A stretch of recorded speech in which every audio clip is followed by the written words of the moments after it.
Hello everyone, welcome to Kenny's Educare, a group of Kenny Solutions. Today we will be starting with lesson number 11 which is Human Body and Organ System. तो आपको ये lesson के नाम से क्या समझ रहा है? In this lesson we will be studying about हमारी ह्यूमन बॉडी जो है उसके बारे में हम पढ़ेंगे कि ह्यूमन बॉडी के अंदर क्या क्या है, ह्यूमन बॉडी किससे बनी है. We all are aware of human body जो है वो सेल से बनी हुई है, राइट? एंड वो सेल्स के अलग अलग कंपोनेंट्स क्या होते हैं we will be studying in this lesson, ठीक है. एंड जो हमारा ऑर्गन सिस्टम है उसके बारे में हम पढ़ेंगे. But before that let me make you one concept very much clear. See, human body जो है वो किससे बनी है? It is made up of cell, ठीक है. अब सेल के अंदर क्या है? सेल के अंदर न्यूक्लियस होता है, ठीक है. न्यूक्लियस के अंदर क्रोमोसोम होता है, ओके. क्रोमोसोम के अंदर डीएनए होता है एंड डीएनए के अंदर जीन प्रेजेंट होता है, okay. This is a basic concept which you should know and ये कॉन्सेप्ट आपको इन फ्यूचर भी काम आएगा when you go in your 9th and 10th standard, ठीक है. तो यहाँ पे ह्यूमन बॉडी की बात की गई है तो you should know human body क्या है. ह्यूमन बॉडी पूरी सेल से बनी हुई है. सेल जो है वो एक ऐसा स्ट्रक्चर होता है बॉडी के अंदर पूरा, ठीक है. अब वो सेल के अंदर न्यूक्लियस प्रेजेंट होता है, न्यूक्लियस के अंदर क्रोमोसोम होता है, क्रोमोसोम के अंदर डीएनए होता है एंड डीएनए के अंदर जीन होता है. अब ये जीन के पास हमारे बॉडी में जो भी फंक्शंस हो रहे हैं, हमारे बॉडी का कौन सा कलर है, हमारी हाइट कितनी है, ठीक है, ये जो सारे कैरेक्टर्स हैं वो इसका इंफॉर्मेशन किसके पास होता है? It is stored in the gene which is present in the cell और which is present in the chromosome, okay. So remember this concept. Another concept which I want you all to remember is जो अब organ system बनता कैसे है, ठीक है. How organ system is formed. See, organ system कैसे बनेगा? Cell से टिश्यू बनेंगे, ओके. टिश्यू से देखो वो ऐसे बहुत सारे सेल्स हैं, ठीक है. अब ये बहुत सारे सेल्स जब एक साथ आते हैं तो दे फॉर्म दिस टिश्यू, ठीक है. उस a group of cell when they come together उसको हम क्या बोलते हैं? टिश्यू. टिश्यू से क्या होता है? जब बहुत सारे टिश्यू एक साथ जाएंगे दे विल फॉर्म ऑर्गन, ओके. और जब 2-3 ऑर्गन एक साथ मिलके काम करते हैं तो उसको हम बोलते हैं ऑर्गन सिस्टम, ठीक है. एंड जब ये ऑर्गन सिस्टम बन जाता है इसका मतलब क्या है? मल्टी सेलुलर ऑर्गेनिज्म का फॉर्मेशन हुआ है, ओके.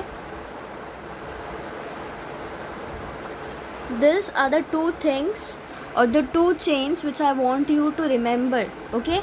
सेल, हमारा बॉडी सेल से बना हुआ है. बहुत सारे सेल जब एक साथ आते हैं दे फॉर्म टिश्यू. जब बहुत सारे टिश्यूज़ एक साथ आएंगे दे विल फॉर्म ऑर्गन. जब 2-3 ऑर्गन एक साथ आके काम करेंगे तो we call them as organ system.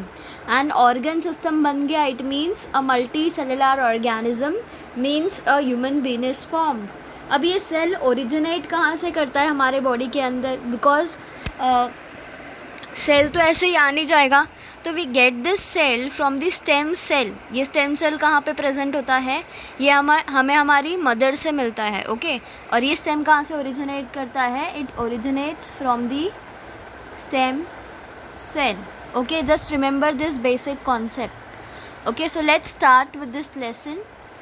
C, can you recall from what the organs and organ systems are made up of? As I explained you, cell होता है, बहुत सारे सेल्स एक साथ आएंगे they will make up tissue. जब बहुत सारे टिश्यूज़ एक साथ आएंगे they will form organ. 2-3 organ एक साथ आके when they will perform the work unitedly उसको हम बोलेंगे organ system. And organ system से क्या होता है? Multi cellular organism means human beings come into existence, okay. Now which organ system are present in the human body? अब organs तो हमें पता है, स्टमक है, स्मॉल इंटेस्टाइन है, लार्ज इंटेस्टाइन है, किडनी है, लिवर है. This are the organ. पर जब ऑर्गन सिस्टम बोला जाता है तो you will say digestive system, respiratory system, circulatory system. So this are various organ systems which are present in our body. Okay, in the last class we have studied some characters of living organism and all the vital processes which are essential properties of living being are collectively called as life process. Life process मतलब क्या? एक human being को, एक living organism को सारे functions उसके normally हो, इसलिए जो प्रोसेसेस उसके बॉडी के अंदर होता है उसको हम क्या बोलते हैं? Life processes. And these are the important processes which should occur in human body. Okay, now see which processes occurs in our body during sound sleep. When you sleep, आपको क्या लगता है? When you sleep, तो your organs are also going to sleep. So the answer is your organs do not sleep at all. They are performing all their functions 24/7. Okay, तो वो आपके functions पूरा time करता है. आप सो रहे हो इसका मतलब ये नहीं है कि आपके बॉडी का organ system is also sleeping. ठीक है, अब यहाँ पे ऑर्गन सिस्टम कौन सा वर्क करता है जब आप सो रहे हो? तो सी, आपके बॉडी के अंदर ब्लड सर्कुलेट करता है पूरे time. When ever you sleep also blood तो सर्कुलेट कर रहा है बॉडी के अंदर, तो एक सर्कुलेटरी सिस्टम हो गया. यू आर रेस्पायरिंग, राइट, तो रेस्पिरेटरी सिस्टम हो गया. ठीक है, डाइजेस्टिव सिस्टम भी वर्क करता है व्हेन यू स्लीप. तो ऐसा नहीं है कि आप सो रहे हो तो your organ system will also go to sleep. Okay, see which life processes occur continuously in our body and different organs in our body are working in group so as to smoothly carry out various processes. अब यहाँ पे ऐसा कौन सा life process है जो हमारे body के अंदर कंटिन्यूसली होता है? One process is respiratory system, because अगर हमने ऑक्सीजन इनहेल नहीं किया तो what will happen? We will die, right. तो एक तो ऑक्सीजन हम 24/7 ले रहे हैं, राइट, ऑक्सीजन ले रहे हैं, ब्लड सर्कुलेट कर रहा है बॉडी के अंदर, डाइजेस्टिव सिस्टम वर्क कर रहा होता है, राइट. तो देर आर वेरियस सिस्टम्स, हमारे ब्लड का प्यूरिफिकेशन होता रहता है, यूरिन का फॉर्मेशन होता है. So this are the systems which are working continuously in our body. Okay, अब ये ऑर्गन्स जो है जैसे कि किडनी हो गया, लीवर हो गया, ये अपना सेपरेट काम नहीं करते. ओके, ये सब एक दूसरे के साथ मिल के काम करते हैं. बिकॉज अगर आपने देखा होगा कि जब घर में सिर्फ एक कोई काम करने वाला होता है तो वहाँ पे बहुत झगड़े होते हैं एंड काम भी अच्छे से नहीं हो पाता, राइट. पर वहीं पे जब 2-3 लोग साथ में मिल के करते हैं, the work gets cleared fast, है ना, जल्दी से काम भी हो जाता है, वो काम अच्छे से भी हो जाता है एंड सब एक दूसरे से they have a good relationship with each other. वैसे ही ऑर्गन्स भी सब एक साथ मिल के काम करते हैं. Okay, see this life processes take place in various steps and specific organs carry out the specific steps. So there are different specific organs which अभी जैसे हमारे घर में आपने देखा होगा कि घर में काम तो होते हैं इतने सारे एंड अगर 2 लोग हैं घर के अंदर तो what we will do, हम डिस्ट्रीब्यूट कर देंगे काम को, राइट. तो हमारे बॉडी के अंदर भी ऐसे बहुत सारे प्यूरिफिकेशन प्रोसेसेस है, यूरिन फॉर्मेशन है, ब्लड का सर्कुलेशन है. There are various work which our body has to do. तो वो क्या करता है, वो हर एक ऑर्गन को कुछ ड्यूटीज़ दे देता है कि you have to do this much of work, rest I will see. ठीक है, वैसे ही हमारे बॉडी में जो भी काम हो रहा है हर एक ऑर्गन को एक स्पेसिफिक फंक्शन परफॉर्म करना होता है. Okay, now group of organs working together to perform a specific function is called as organ system. Okay, अगर आप रेस्पिरेशन प्रोसेस की बात करोगे तो you are inhaling the oxygen through your nose, फिर वो जा रहा है लेरिंग्स में, लेरिंग्स से फिर वो जा रहा है आपके लंग्स के अंदर, राइट. देन एल्वियोलाई है. तो यहाँ पे इतने सारे ऑर्गन्स एक दूसरे के साथ रिलेटेड है, नोज़ हो गया, फेरिंग्स हो गया, राइट. तो ये सब क्या कर रहे हैं, एक दूसरे को हेल्प कर रहे हैं for the process of respiration, इसलिए इनको हम क्या बोलेंगे, organ system. Okay, various organ systems like digestive, respiratory, circulatory, nervous, excretory, reproductive, skeletal, muscular, etc. are functioning in the body. Okay, so these are functioning continuously 24 hours all the 7 days, means 365 days a year. ये कभी stop नहीं होता, because अगर इनमें से एक भी function stop हो गया हमारे बॉडी में तो our body will have to suffer. ठीक है, यहाँ पे जो डिजीज़ हो जाता है लोगों को, why does that happen, because our organ systems are not functioning properly. ठीक है. See which different organs perform the function of breathing in the body of animals. What do you think, कौन से ऐसे ऑर्गन्स होंगे जो breathing का function perform करते हैं. सी लंग्स होता है, फिश के अंदर गिल स्प्लीट्स होते हैं. If you have seen the fish, suppose this is the fish, okay. तो ये जो साइड में फिन होता है, फिशेस इसके थ्रू रेस्पायर करते हैं, ओके. एनिमल्स में फ़िश जो है वो गिल स्लीट से रेस्पायर करती है, एंड जो रेस्ट ऑफ द एनिमल्स है उनके पास उसके अंदर नोज़ इन्वॉल्व होता है, लंग्स होता है, okay. Then energy is essential to operate all the life processes in human body, right. अभी अगर आपके पास एनर्जी नहीं है, यू आर फीलिंग वीक, तो आप स्कूल से छुट्टी ले लेते हो ना. Why? Because you tell your mother I am feeling weak today, I don't have any energy, I won't go to school today, right. You tell like this to your mother. तो आप कोई भी फंक्शन परफॉर्म करो, हर एक function perform करने के लिए हमारे बॉडी को एनर्जी की ज़रूरत होती है, okay. Energy production occur within the cells. Energy कहाँ पे बनता है? हमारे सेल्स के अंदर. And cells need the supply of soluble nutrient and oxygen for this purpose. तो सेल एनर्जी को प्रोड्यूस करेगा, पर उसको प्रोड्यूस करने के लिए आपको अपने सेल तक सल्यूबल न्यूट्रिएंट, ठीक है, एंड ऑक्सीजन अपने सेल्स को प्रोवाइड करना है. फिर वो आपको क्या करेगा? It will provide you with energy, okay. This supply takes place with the help of respiratory and circulatory system. तो एनर्जी प्रोडक्शन के लिए सेल को जो सल्यूबल न्यूट्रिएंट्स एंड ऑक्सीजन की ज़रूरत है वो रेस्पिरेटरी एंड सर्कुलेटरी सिस्टम के थ्रू पहुंचता है, okay. Respiration is carried out through following 3 steps. Okay, we will be studying the 3 steps of respiration. See, use your brain power. How do organisms like amoeba, earthworm, cockroach, plants, various aquatic animals, birds respire?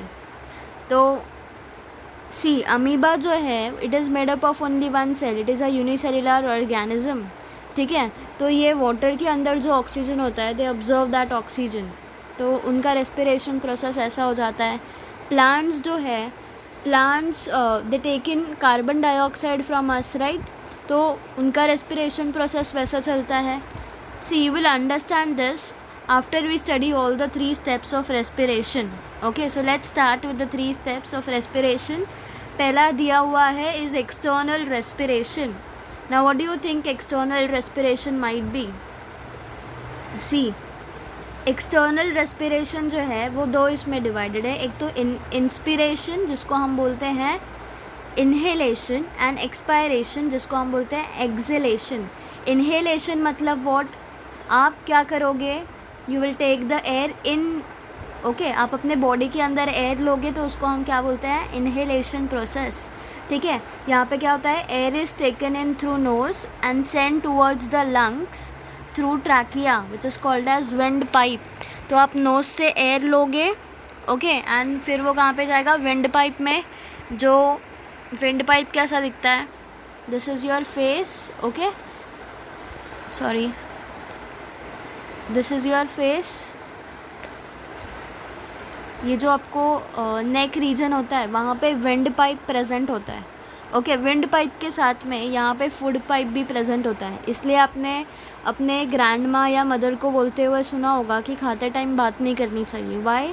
Because wind pipe and food pipe दोनों बाजू बाजू में ही है, and if you talk और laugh तो आपने देखा होगा खांसी आ जाती है हमें, राइट.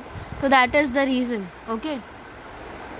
तो इंस्पिरेशन प्रोसेस में क्या हुआ? आपने एयर लिया थ्रू नोज, वो पास हुआ through wind pipe which is also called as trachea, and फिर वो कहाँ पे जाएगा? लंग्स तक. तो this is called as inhalation process. Now exhalation process क्या होता है? Oxygen from the inspired air goes into the blood.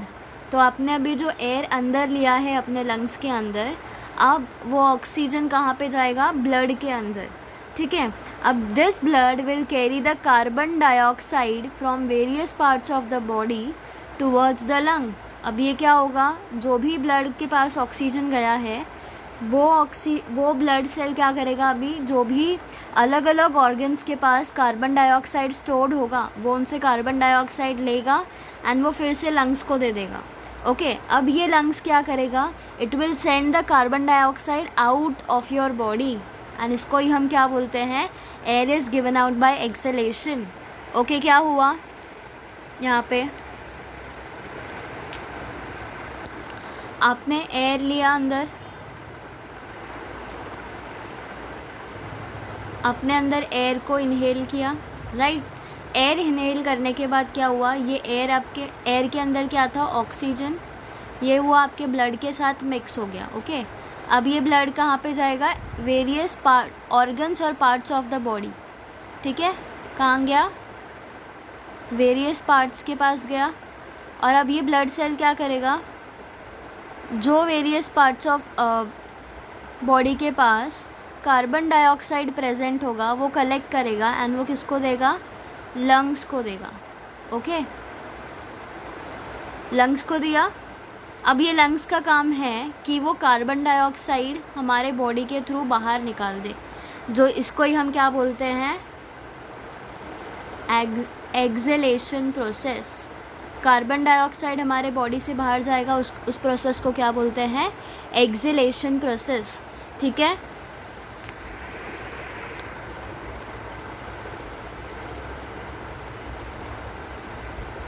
I hope you are clear with inhalation and exhalation process.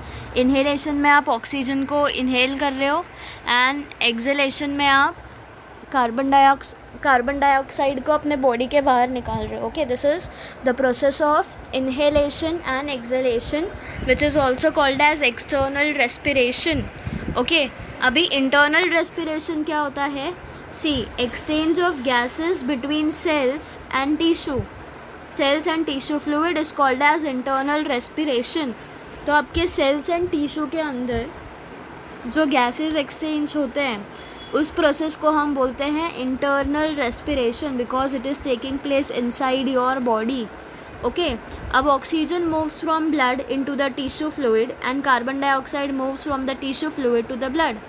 ठीक है, अभी यहाँ पे क्या होगा, जो भी ऑक्सीजन आपने लिया है वो ब्लड के पास गया, ब्लड से टिश्यूज़ के पास जाएगा। ओके एंड फिर क्या होगा, जो भी कार्बन डाइऑक्साइड आपके बॉडी में होगी वो कार्बन डाइऑक्साइड टिश्यू फ्लूइड पे जाएगा, उसके बाद ब्लड के पास जाएगा and then it is filtered. Okay this is called as internal respiration. अभी सेल्युलर रेस्पिरेशन क्या होता है, dissolved nutrients like glucose are slowly burned और oxidized with the help of oxygen and energy is released in the form of ATP।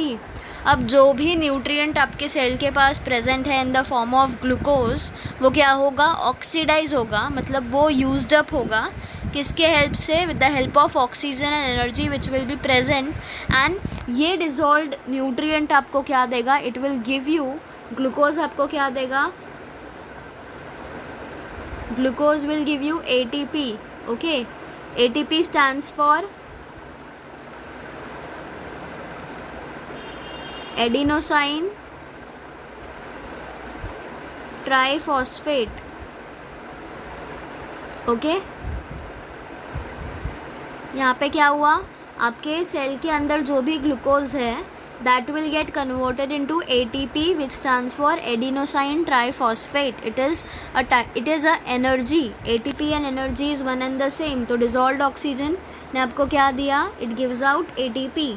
अब waste material like CO2 and water vapor are produced during this process।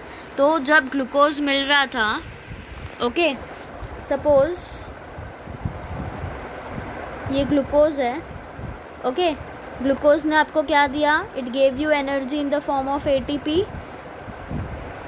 ATP के साथ साथ हमें क्या मिलेगा, CO2 plus H2O।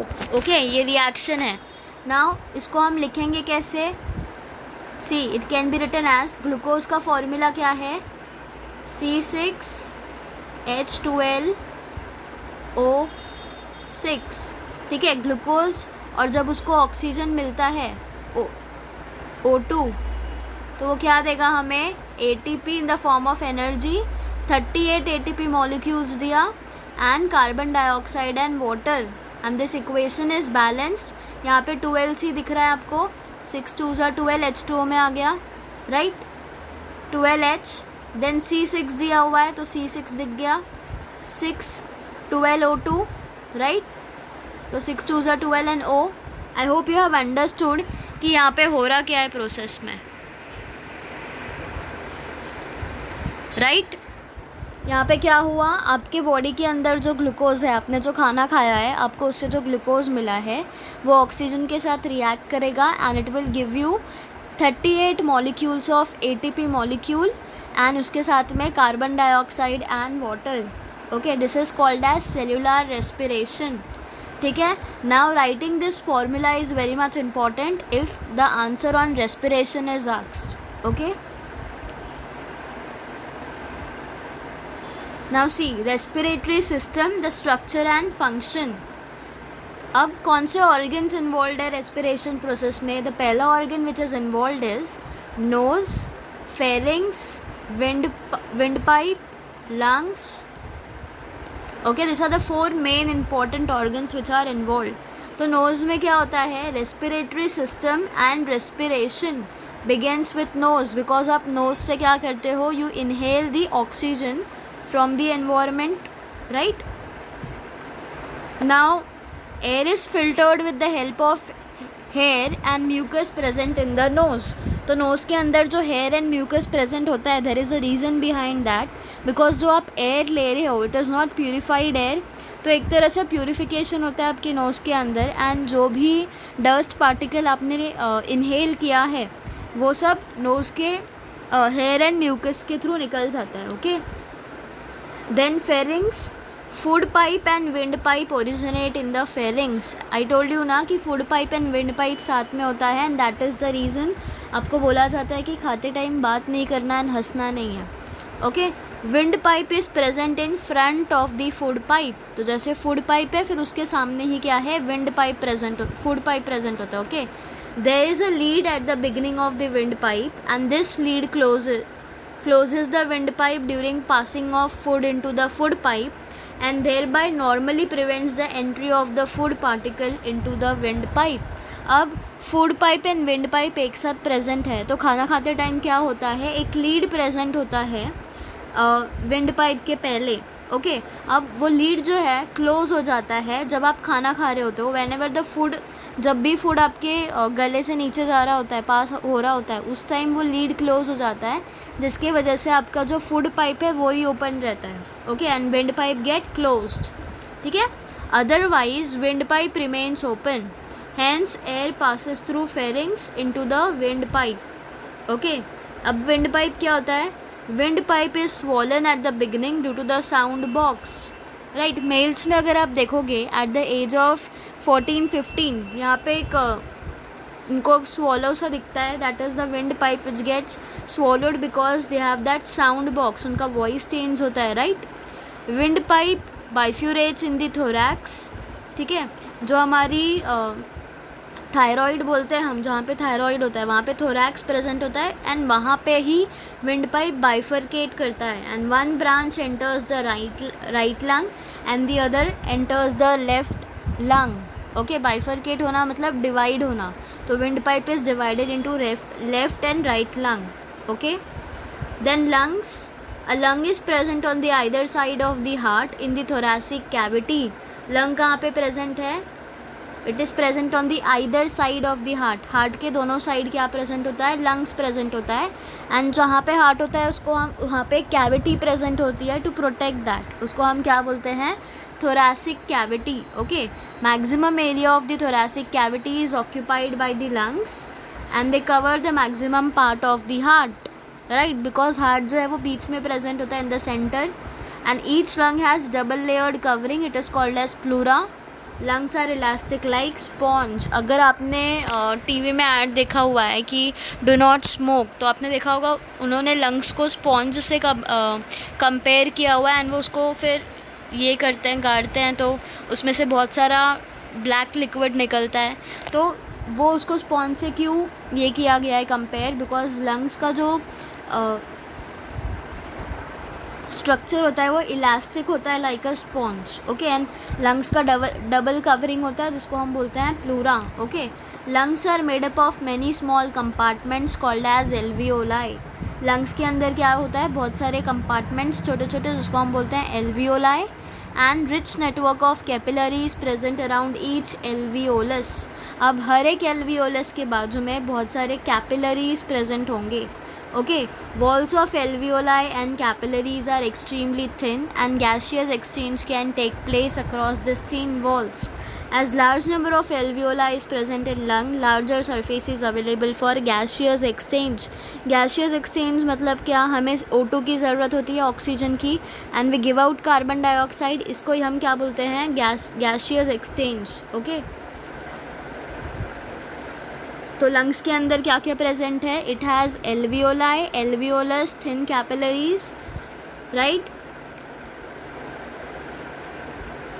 C how the respiratory system here it is given as nasal cavity, मतलब nose आ गया, देन फेरिंग्स, लेरिंग्स दिया हुआ है, this is called the wind pipe, उसके नीचे ट्रैकिया दिया है, एंड जो विंड पाइप है it is further divided into two, left lung and right lung, right. उसके अंदर I told you alveoli present है, एंड उसके बाजू में क्या होगा, कैपिलरीज प्रेजेंट होंगे, राइट. ये ब्रोंकियोल है, bronchioles and bronchi are present in the lungs. Okay, and lungs, because lungs जो है उसका कैपिलरीज थिन है, एंड इसका जो स्ट्रक्चर आप देख रहे हो, इसको लार्ज सरफेस एरिया मिला हुआ है, तो इसलिए एक्सचेंज ऑफ गैसेस जो है वो जल्दी से होता है. Okay, then this is the diaphragm which is present below the lungs. यहाँ पे क्या हो रहा है, जब आप इनहेल करोगे तो डायफ्राम क्या करेगा, कॉन्ट्रैक्ट, एंड जब आप एक्सहेल करोगे तो डायफ्राम क्या करेगा, it will have a downward movement. Okay, तो let us start the exchange, how the exchange of gases in lungs take place. See, gaseous exchange occurs continuously while blood is circulating around the alveoli. अब this is the structure of alveoli which is given. ये alveoli कहाँ पे present होगा, see यहाँ पे alveoli दिया गया है, lungs के अंदर alveoli present होते हैं ऐसे बहुत सारे, and यहाँ पे क्या होता है, gaseous exchange मतलब O2 अंदर आता है and CO2 बाहर जाता है, तो ये गैशियस एक्सचेंज कंटिन्यूसली होता रहता है around the alveoli. Okay, an iron containing protein haemoglobin is present in the RBCs of the blood.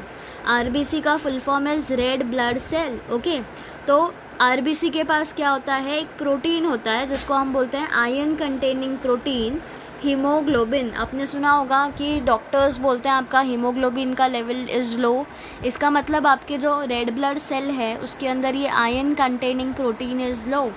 Okay, haemoglobin absorbs the oxygen from the air with in the alveoli. Haemoglobin क्या करेगा, जो आपका red blood cell है उसके पास क्या है, it has this haemoglobin, तो ये हीमोग्लोबिन का काम क्या है, ऑक्सीजन को एब्जॉर्ब करना फ्रॉम द एयर, कहाँ पे, विद इन दी एल्वियोलाई.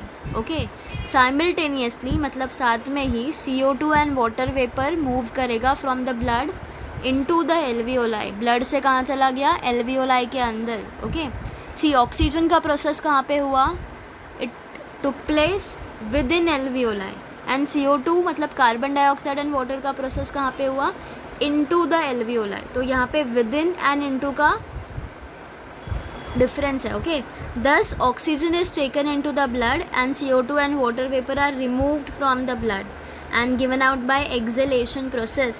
तो oxygen is taken into the blood is called as inhalation process, right? And CO2 and water vapor are removed from the blood and this process is called as exhalation process, right? ये हमने पढ़ लिया है already.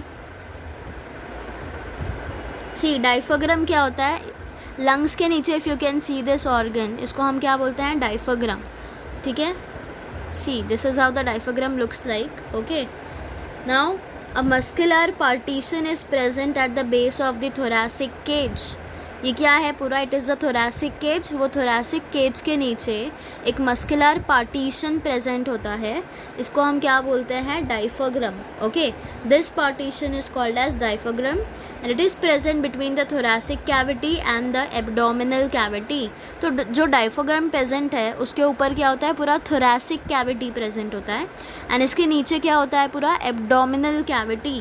ठीक है, तो thoracic and abdominal cavity के बीच में एक पार्टीशन है जिसको हम बोलते हैं diaphragm. Okay, simultaneous rising up of ribs and lowering of diaphragm causes decrease in pressure on the lungs.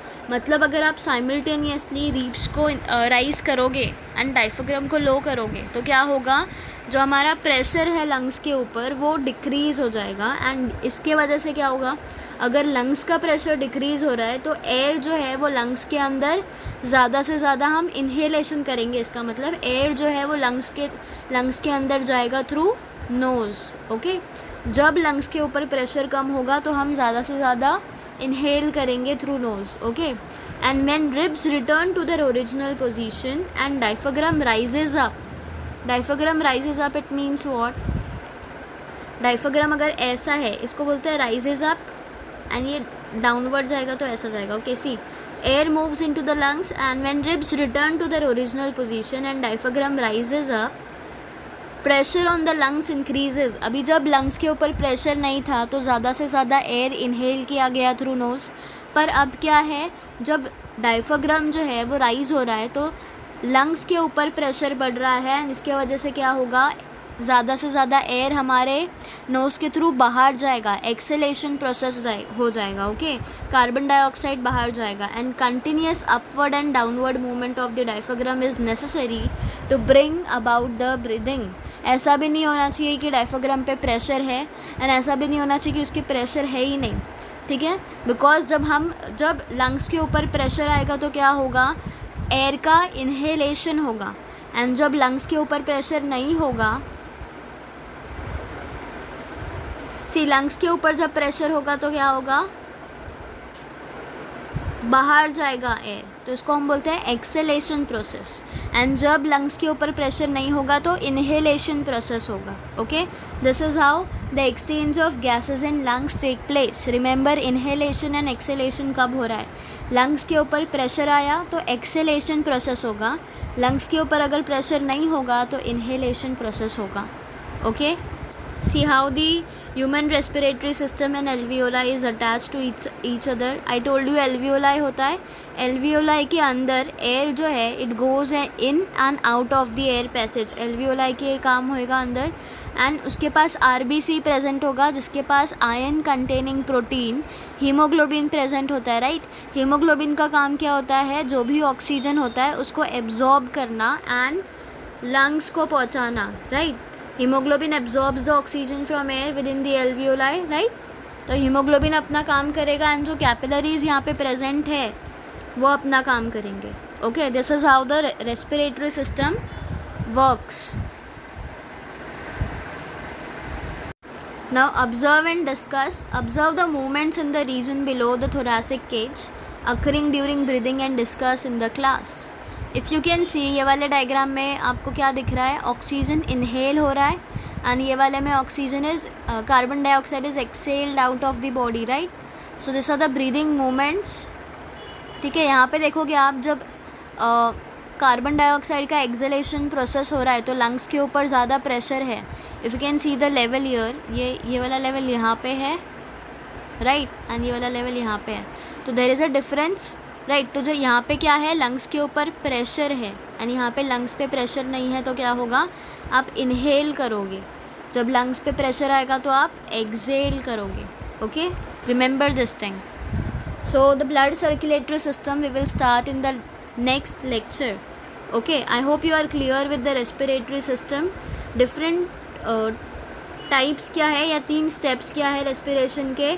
External respiration,